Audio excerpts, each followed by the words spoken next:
Okay, so for my first deal, I was about to hop off my dialer. I was done for the day, and I told myself, call one more. Just call one more, make it your last one, push past the urge to quit, and I just ended up getting somebody on the line who was really into it. Even the week before that, I had talked to somebody in my market who's kind of been mentoring me through all of this, and I told him, dude, I've been doing this for almost 4 months now, just calling for hours and hours and hours, and nobody's interested.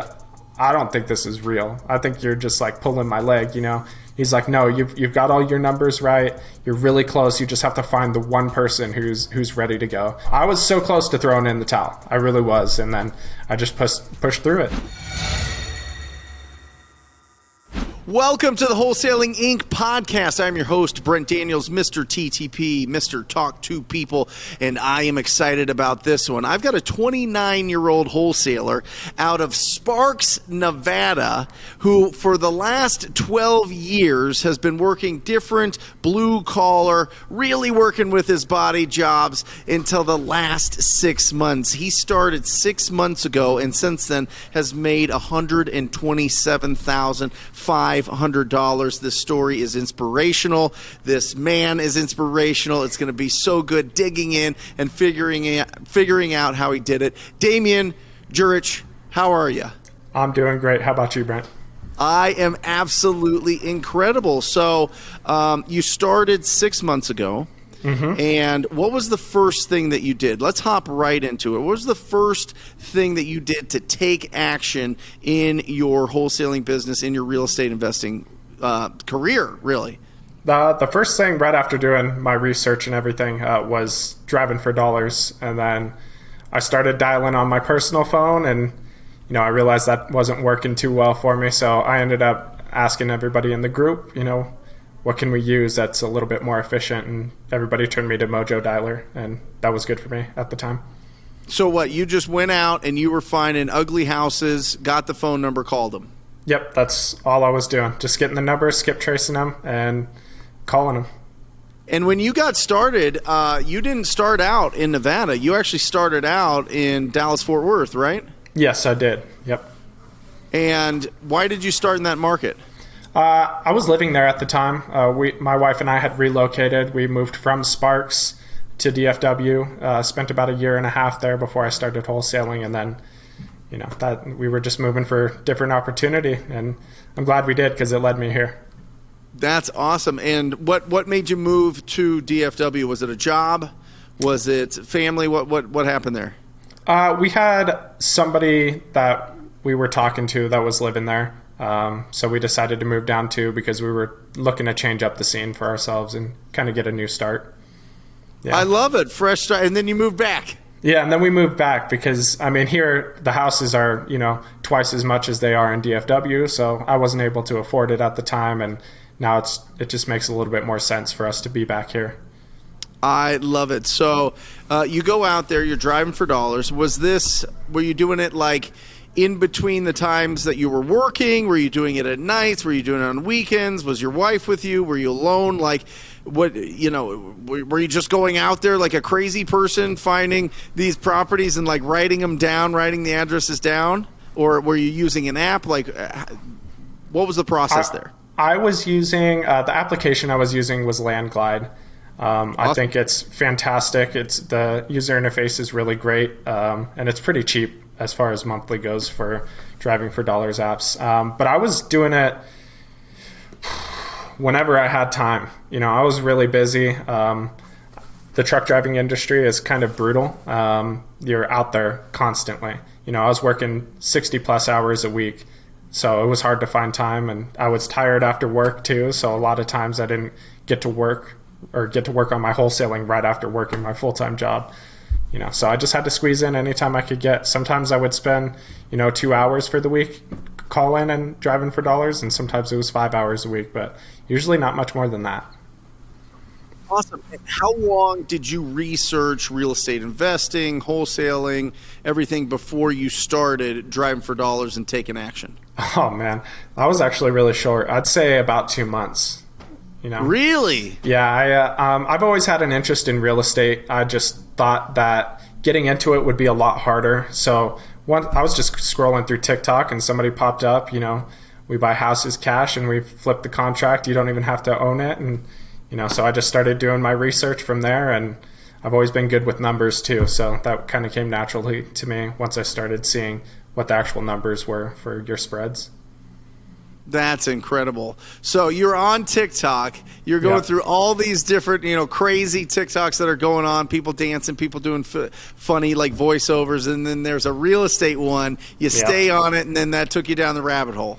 Yeah, basically that's what happened. I can't remember the exact guy that I saw on TikTok, but that actually led me to listening to Max Maxwell's podcast. And then I just absorbed all of Max Maxwell's stuff. And by the time I was done with that, I turned to the TTP, or the Wholesaling Inc. podcast, and I was hooked once and I now you're on shifted over. Yeah, which is just, it's crazy. I told my wife, I was like, one day I'm going to be on this podcast, so you just watch, and here we are. That's kind of cool. That is awesome. So how long were you driving trucks? I drove trucks for about 5 years. Yeah.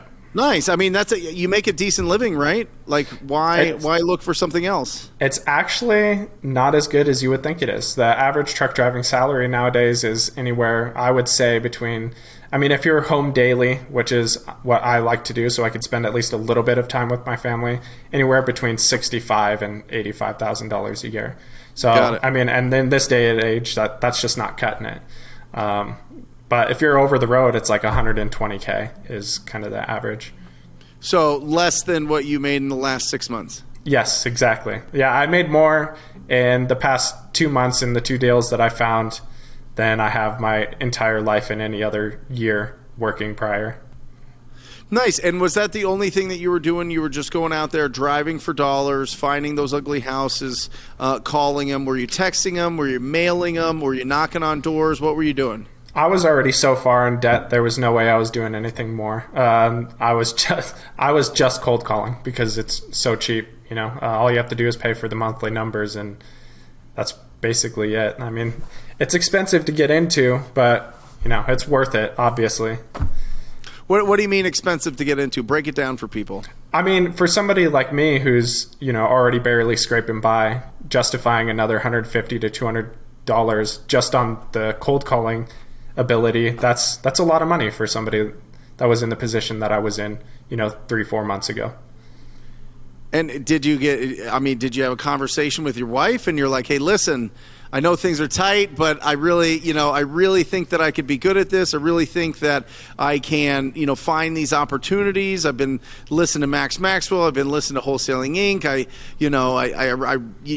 That I've been talking about investing in real estate. Like, what does that discussion go?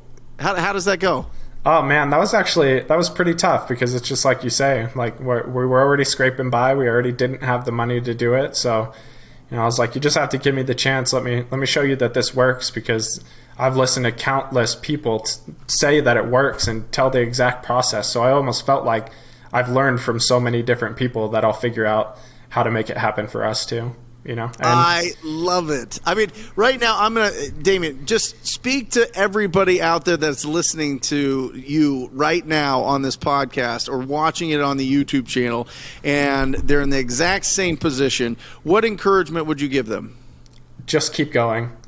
I'm not even kidding when I say, okay, so for my first deal, I was about to hop off my dialer. I was done for the day, and I told myself, call one more. Just call one more, make it your last one, push past the urge to quit, and I just ended up getting somebody on the line who was really into it. But also even the week before that, I had talked to somebody in my market who's kind of been mentoring me through all of this, and I told him, dude, I've been doing this for almost 4 months now, just calling for hours and hours and hours, and nobody's interested. I don't think this is real. I think you're just like pulling my leg, He's like, no, you've got all your numbers right. You're really close. You just have to find the one person who's ready to go. And, I was so close to throwing in the towel. I really was. And then I just pushed through it, and it ended up working out. Well, that is some great advice from whoever you spoke to. That is incredible. That is a good friend and somebody that you should keep on your personal board of directors for sure, because it's the absolute truth. Here's the thing.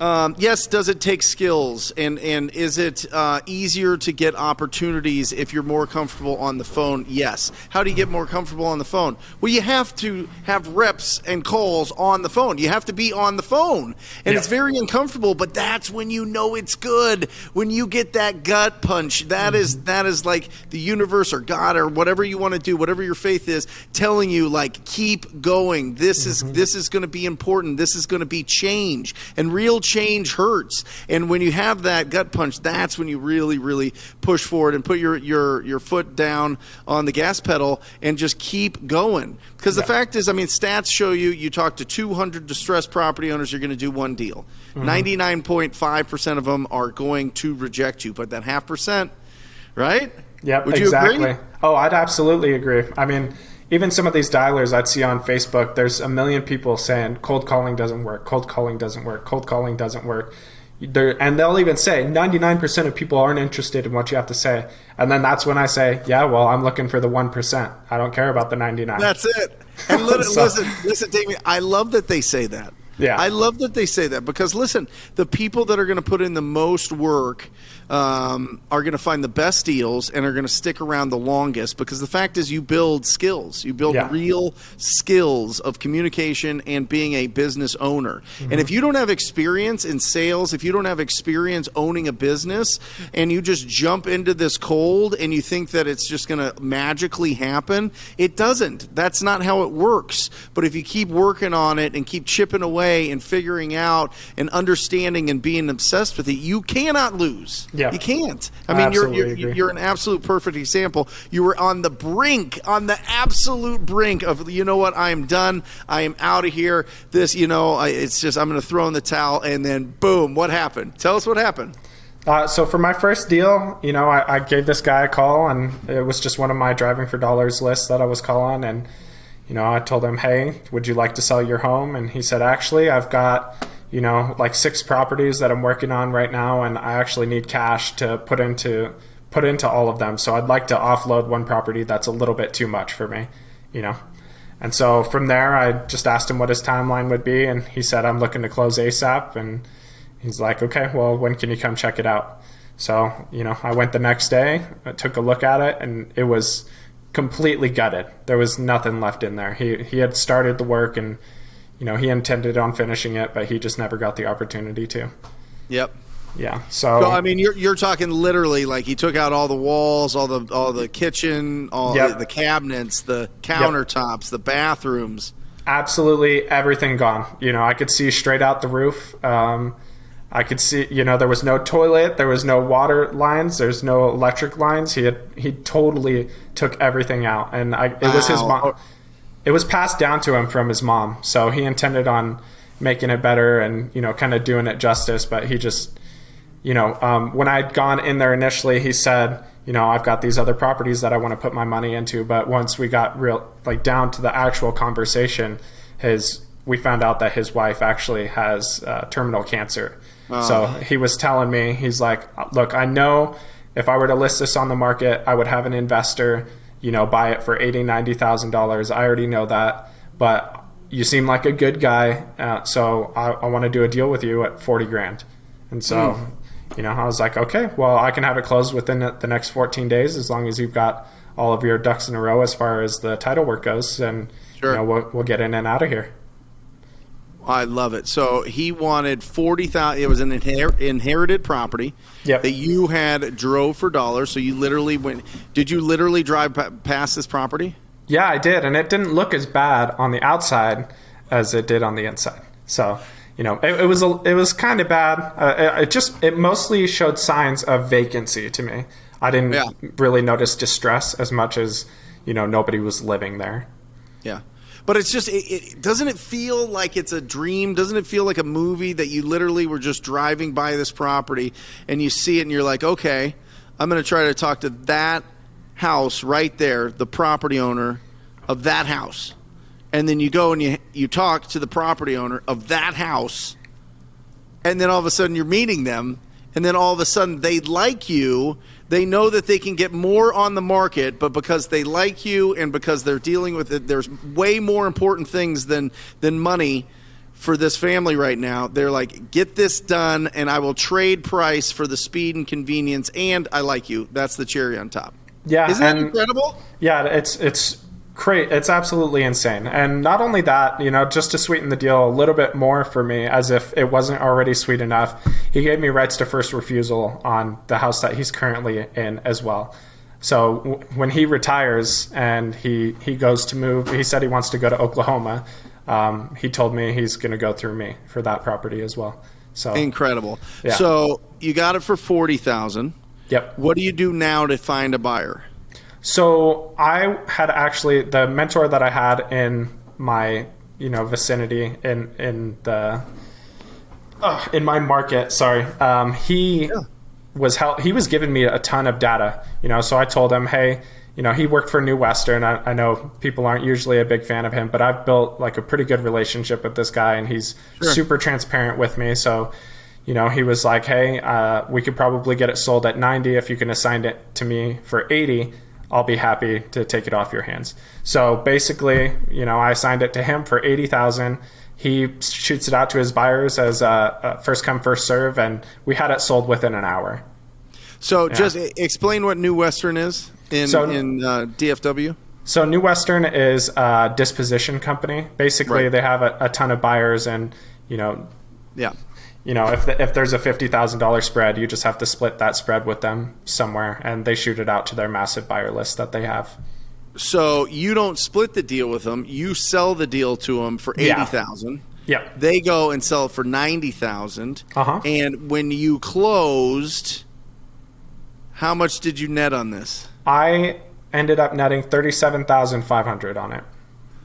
Hold on a second. Come on. Woo! Been waiting for that. How did that feel? Oh man, it's unreal. I can't even explain. For somebody who's just been struggling. At the time of this deal closing, I had about $20,000 in credit card debt, $25,000 in credit card debt. A lot of that occurred through, pulling less, doing skip tracing, paying for any of the resources that I needed. But also it was a lot of personal stuff too. I just wasn't able to keep up with normal life with the job that I had at the time. So, how did that weight off your shoulders feel? I mean, initially it felt great, but then we realized, we're going to have to sell our cars and buy a new car because we were relocating. And, I actually ended up not paying off my debt, and we went straight to Sparks, Nevada, and, we bought a new car, not brand new, just something that can get us around, and and we paid off a little bit of our debt, but not all of it, unfortunately. And then didn't you just close another deal? Yes, I did. I closed another deal last week.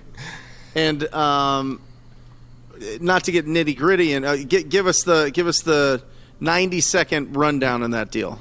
Okay, this is actually the deal I wanted to talk about the most. I feel like I should have told you. Well, then let's open it up. Let's go. Okay, so actually I was on my way. I had driven a U-Haul from DFW back to Sparks, Nevada, and I had stopped to get a hotel for one night, and while I was in my hotel, I noticed one of my old friends in Sparks, Nevada was doing like junk removal. So I had ended up reaching out to him and saying, hey man, I noticed that you're doing junk removal. Some of these houses that you're doing are pretty bad. If you ever get somebody that wants to sell their house quick, I can help you out. I just closed on a deal here in DFW, and we can split a deal if you end up finding something for me. And so he had, I drove back home. I'd say 5 days later, he messages me. He's like, hey, if you're serious, I think I've got something for you. So I'm just going to connect you guys. And he gave me the girl's number. I ended up calling her, and, she was like, hey, we're going through foreclosure on this house. It's destroyed, and we need to get rid of it as fast as possible. So, I went and checked it out, and it was a mess, Brent. That place was a mess. They had 4 dogs, 3 cats, and 2 guinea pigs just roaming free, so there's literal like urine and feces all over the house. I've never seen so many flies in one place in my life. And it was just, a hoarder type situation. They had their garage was almost completely full of trash bags because they weren't paying for their trash utility. So they were just chucking it into the garage instead of having the city come and take it from them. Oh my gosh. So, I talked to her and I'm like, okay, well, what are you looking to walk away with here? And she said, well, I just want like 30 grand. And, I was like, okay, well, how much do you guys owe on it? She said, we owe about 110K. So I was like, okay, well, I think I could do better than 30. Let's get you guys 80 and we'll get you out of here. So I locked it up at 190K with them. And the ARV of the properties in the area are actually 400,000 Real plus. quick. They wanted 30 and you offered them an additional 50? Yeah, because I just didn't feel right taking that much when there was so much meat on the bone. You know what I mean? I love it. Yeah. Keep talking. I've done it several times, and I get it. Go ahead. Yeah, and they had 2 kids too, and they were just living in a poor condition. And I don't know what they're going to end up doing with the money, but I'm just hoping that they'll take care of their family. You know what I mean? Yeah. Yep. But yeah, basically, I lock it up at 190. I take a bunch of pictures, I build a packet, and I post it online or on Facebook, just one of the real estate investing groups, and. I had a few people reach out to me, but there was one guy in particular that was like, hey, I actually live like a 3-minute walk from where this house is. And I'm actually going to do the flip myself. And I've been trying to buy something for, we've put in about 70 offers this year and nobody's taken. So, I was like, okay, well, let's give it a shot. I'm marketing at 280. And he said, okay, I can do that. 280,000. Yep, that's what I had it. You have it under contract at 190,000. Yes, sir. So when this closed, how much did you make? I ended up pulling 90,000 out of it. Double bell. Woo! Yeah. Oh, I love it. You only do massive deals, apparently. Yeah, that's the only kind of deals you do. You don't do 5K deals. You don't do 2K deals. You just do 30,000 plus. I love it. I absolutely love it. Well, congratulations. I think you did absolutely the right thing there. You never know what happens with the funds after you give it to, people that, are in those situations where, they've got a bunch of pets and they're living like that, and you hope the best for them. You wish you could almost give it to somebody that would like an accountant that would take care of it and just give it to them in little bits at a time. But whatever, they're grown up. So congratulations on that. Absolutely incredible. Speak now to everybody that is getting started, right? Everybody that's starting to build some momentum in their mind. They've always thought that real estate was a smart investment. They always loved the idea of going out there and serving the community. What real action items would you tell them to go do this week to really start building the momentum? I would say, there's a couple things. Start driving for dollars, because that is just bread and butter. Those you already know that they're in a distressed situation, and that's a list that nobody else has. So driving for dollars is number one. Number two, I would say find somebody that can teach you how to do this in your own market, that's willing to kind of take you under their wing. Because I had that, very fortunately. I had his name was Caleb Beecham over at New Western, and he's a really cool guy. He's really easy to work with. He's very empathetic towards the situation, and he talked me out of quitting. So I got to give him a little bit of a shout out on the podcast. So love it. But yeah, find somebody. Caleb. Yeah. Thanks, Caleb. Find somebody in your market. I mean, there's tons of people who, they've made their money and they're willing to teach you, whether they hire you and, teach you the process that way, or, they might just give you information that you need to go forward in whatever's working in their market for them. You know what I mean? Yep. I love it. Do you think that Caleb was really encouraging you because he saw that you were taking action? Yeah. Like if you were just sitting there just asking him and asking him and asking him and asking him and you weren't making calls, do you think he would have still, you know what I mean, like kind of taken you under his wing? No, everybody in this business is busy. Nobody has time to waste on people who aren't going to put their foot forward one step at a time and actually do the work.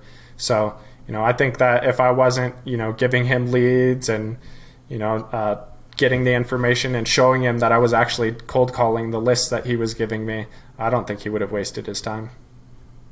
I'm telling you, when people see that you are in motion, they love it. Especially people that are in motion, especially people going faster than you, but they see you starting to build momentum, they will work with you. You're like a magnet to, you know what I mean? Yeah. They want to support you because one, they could do business with you, which is a huge advantage, and you could be one of their referral partners or JV partners, joint venture partners, or they like the energy. Not a lot of people have energy in the world, and when you have energy and you're going out there and you have that, that sparkle in your eye and that electricity in your feet, right? And that big smile, and you're positive and you're proactive, people want to be around you. It doesn't matter how successful they are. They want to be around you. So congratulations, Damien. How do people reach out to you? If you want to reach out to me, man, I don't really have anything. I mean, I have my social media, my Facebook. It's just Damien Jurich if you wanted to add me as a friend on there. Do you have an email? Yeah, I have. It's DJurich Investments, djurich.investments@gmail.com. Love it. If you have anything in Sparks and you need some help moving it, I know this is a pretty small market. I wouldn't be surprised if nobody's here, but I could help you out for sure. Well, or at least congratulations. Give you the resources. Just the start. Only 180 days into this, you're basically making kind of like $1,000 a day. So keep it up. It's absolutely incredible. I love getting the text from you. I love seeing you just absolutely succeed and pour into the community. So I want to thank you for that. And keep doing massive deals, brother. All right, thank you, and thanks for having me on the podcast. Awesome, you got it. And if you're interested in joining the most proactive community in real estate investing, it is the Rhino Tribe. Go to wholesalinginc.com, wholesalinginc.com. Check out what it is all about. If it feels good in your gut, sign up for a call, and we look forward to working with you. And I look forward to working with you personally. And that's it. That wraps up our show. And as I close out, as always, I encourage you to go out there and talk to people. Until next time, love you guys. See ya.